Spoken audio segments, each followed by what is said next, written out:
Messieurs, dames, bonsoir et bienvenue pour les infos de ce vendredi 29 mai 2026.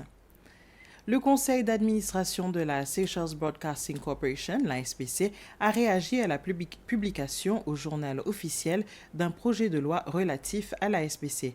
La nouvelle loi a été publiée hier, jeudi. Réuni ce matin pour examiner le projet de loi, le conseil d'administration de la SBC a salué dans un communiqué de presse ses objectifs visant à établir un service d'information publique moderne et indépendant, doté d'une autonomie éditoriale et au service de la démocratie et des besoins du peuple séchellois. Cependant, un examen approfondi du projet de loi révèle un décalage important entre ces objectifs et le fonctionnement concret de la SBC.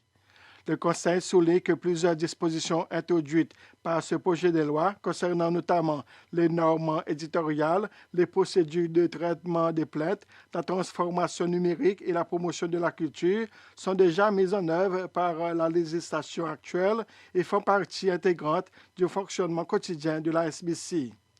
Le Conseil ajoute que plusieurs dispositions de la législation actuelle relatives à l'autonomie financière, opérationnelle et institutionnelle de la SBC sont affaiblies, supprimées ou remplacées par d'autres structures conférant ainsi au pouvoir exécutif une influence accrue sur la SBC.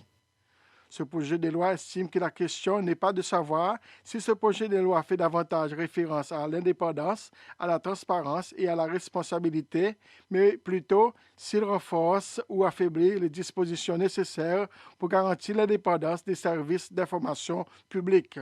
Le conseil d'administration de la SBC conclut donc qu'il y a lieu de s'inquiéter car ce projet de loi représente un recul par rapport à la protection offerte par la loi actuelle. La justice a été saisie par la Commission des droits de l'homme sur le droit de diffuser les travaux de la commission d'enquête de la prison de Montagne-Posée.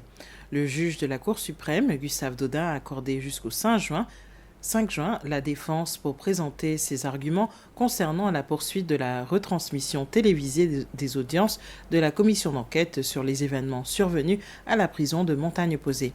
Cette décision intervient après qu'une pétition a été déposée par la Commission des droits de l'homme demandant la suspension immédiate de la diffusion en direct des audiences, estimant que cette pratique pourrait intimider certains témoins appelés à comparaître devant la commission. La Commission des droits de l'homme demande que les noms des témoins ainsi que toute information permettant de les identifier soient retirés des retransmissions et des publications liées aux audiences.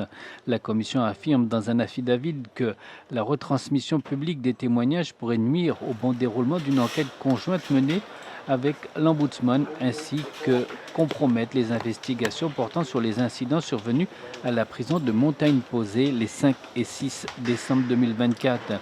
Le dossier précise également que la commission d'enquête avait été officiellement sollicitée afin de suspendre les retransmissions télévisées des audiences, mais que cette demande avait été rejetée. La commission des droits de l'homme n'a pas fait de commentaires sur leur décision de porter cette affaire devant les tribunaux. En attendant la décision de la Cour suprême, les audiences de la commission continuent d'être diffusées sur les différents médias. Le juge Gustave Dodin devrait commencer à écouter l'affaire le lundi 8 juin. Aujourd'hui, la commission d'enquête sur l'émeute survenue à la prison de Montagne-Posée les 5 et 6 décembre 2024 a entendu les témoignages du docteur Brian Antoine. Ce dernier, avec certains de ses collègues, a prodigué des soins à des détenus blessés admis à l'unité des soins d'urgence à l'hôpital des Seychelles. Parmi les détenus soignés par le docteur Antoine figurait Fabio Subramanian. Le docteur Brian Antoine est chirurgien orthopédiste, spécialiste des affections osseuses.